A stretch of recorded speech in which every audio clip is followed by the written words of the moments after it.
Hey everyone, Bryant, Pollack alongside Seth Johnson for the Duke Chronicle. We're at Cameron Indoor Stadium after Duke kicked off their season with a 92-74 victory against Siena.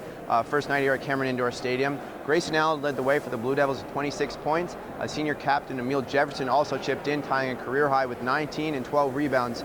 But really, Seth, the story of the day offensively for Duke was Allen.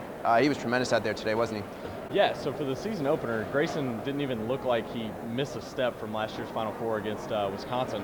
He had 26 points, 1 point away from a career high, and added 5 rebounds in his time on the floor for the Blue Devils today. But even bigger news than that, though, I still think might be Jefferson, who was questionable for some coming into this game.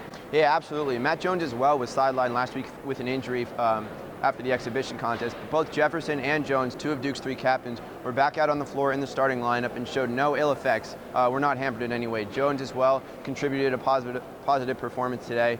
And Jefferson and Jones really anchor the Duke defense, one of their hallmarks. And so that was a big point for the Blue Devils. Going back to Grayson for a second, in addition to his points on the floor, he said the Cameron Crazies were rocking quite a few times with some really thunderous dunks, some nice feeds, and something the freshmen got the fans a little excited about as well, yeah?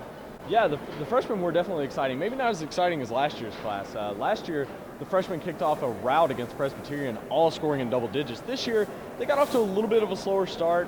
Jeter didn't connect on the floor, and Kennard had a little bit of trouble in the first half. Ingram even had a little bit of trouble until he finally hit his first 3 of the game with less than 5 minutes to go. But it seemed to be clicking a little bit more for the Blue Devil freshmen with the 5 minutes to go left in the second half. But you know, they do have tomorrow to get things back going, Brian. Absolutely. The Blue Devils come right back at it here tomorrow night at 8 p.m. versus Bryant at Cameron Indoor Stadium. Not a lot of rest for these Blue Devils. 2 games back-to-back to open off the season. Then they go to number 2 Kentucky on Tuesday in Chicago.